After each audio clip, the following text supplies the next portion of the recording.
Alright, so today we'll be making a 2-pound meatloaf. I normally prefer the 80/20, that's 73% lean or whatever. It was on sale for such a good deal at Winco, I just couldn't pass it up in the times we live in, especially here in California.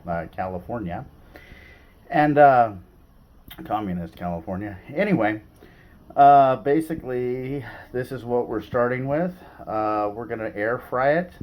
I want to perfect that recipe more because the air fryer doesn't heat up the house like the oven. I'm probably also going to learn how to barbecue this eventually to heat up the house even less, of course. Alright, so here's what we're starting with. Starting with the garlic and water, the French's mustard, the marinade barbecue sauce stuff there. We're starting out with this. This is really good for your everyday cooking. It's garlic, pink Himalayan salt, and good pepper, rosemary, and what's this stuff called? Parsley flakes. Now, time to rejuvenate the parsley flake supply. And then I forgot one thing important, of course, the Heinz tomato ketchup.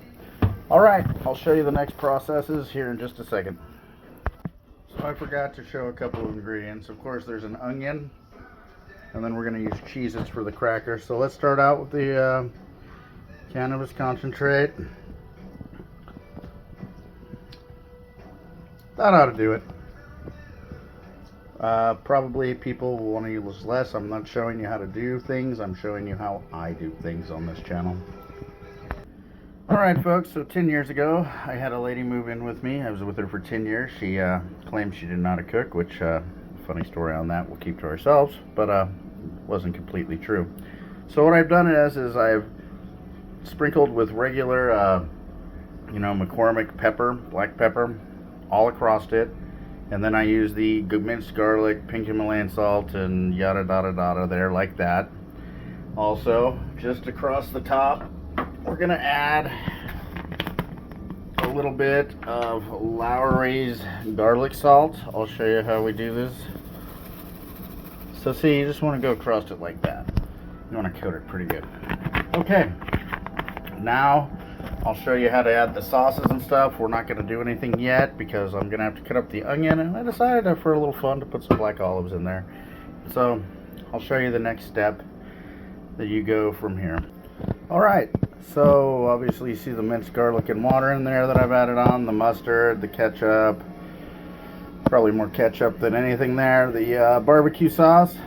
The next step will be to cut up the onion, the olives to add in there, and crunch up some Cheez-Its.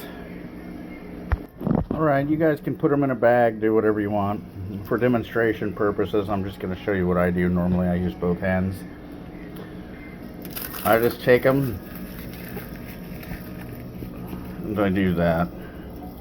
Saves a lot of time. There's going to be some larger chunks left, but that's kind of a nice little crunchy surprise when you bite into the meatloaf, to be honest. It'll absorb the flavor and the goodness, and you'll get that blast of Cheez-It power flavor. So I'll show you the next step.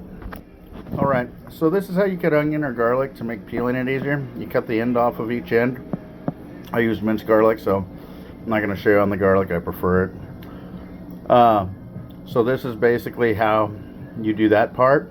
And then what you're going to do is you're going to take the knife like I just did. I can't show you because I'm only have two hands. But you're going to cut down like that. Then, now I know a lot of you are saying, holy shit, that's a lot of onion. But the super flavor is down in here. So what you do is you just peel that off. And man, this onion is ripe and stinky and juicy and good, and it's going to blend well and smell my entire fridge up like onion, but well, that's all right. So anyway, that's how you peel an onion or garlic, pretty easy. All right, so I've cut this mostly thin. You'll see the knife edge there, basically 2 or 3 knife blades. That one's going to be a little thicker because it's the middle. These are stacked high but they're the same, depth of cutting of that style right there. Also stacked high. So the next step is to dice these onions. Alright, most of you are men watching my channel. So first you cut them like this, like long ways, and then you cut them the other way long ways. And this is about the consistency we're looking for. There's some on the knife for reference. Well, folks, something happened that doesn't happen to me often. I am crying. We're going to leave this onion out because that is plentiful.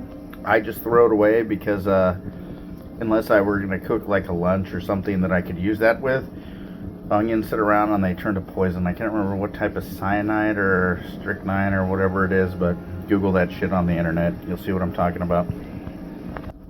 Alright, so these are pitted small black olives. I've cut them up like so. You know, probably just a little thicker than the width of the knife by 2 times. I think that'll probably be enough.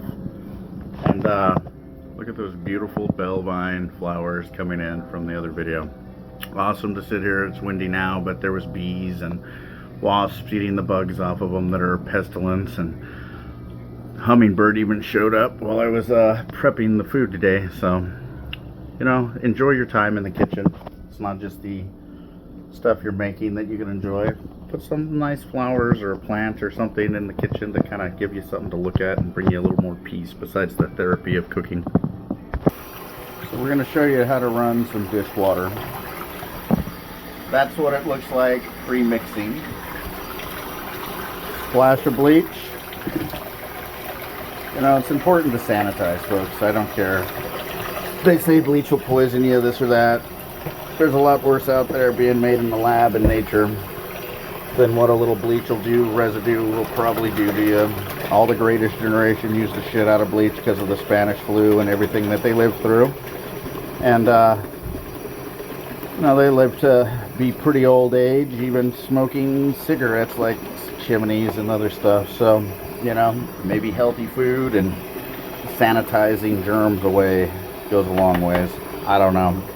All I know is if cancer didn't get my relatives at a, you know, fairly young age, they lived to be fairly old. So they did this kind of stuff. So I don't know. I'm not telling you what to do. I'm just telling you what I do. All right. I also sanitize the counters and everything with this same water before, like, obviously mixing in nasty meat pans or whatever. So this is what it's like. We're going to go ahead and mix it up and basically let it steep, you know, in its own juices for the day. We'll cover it with foil after we get it going. I'll show you what the mixed up stuff looks like. That is very hot water. I don't know if you guys can see the steam coming off of it. But anyway, you know, we run a clean kitchen at least.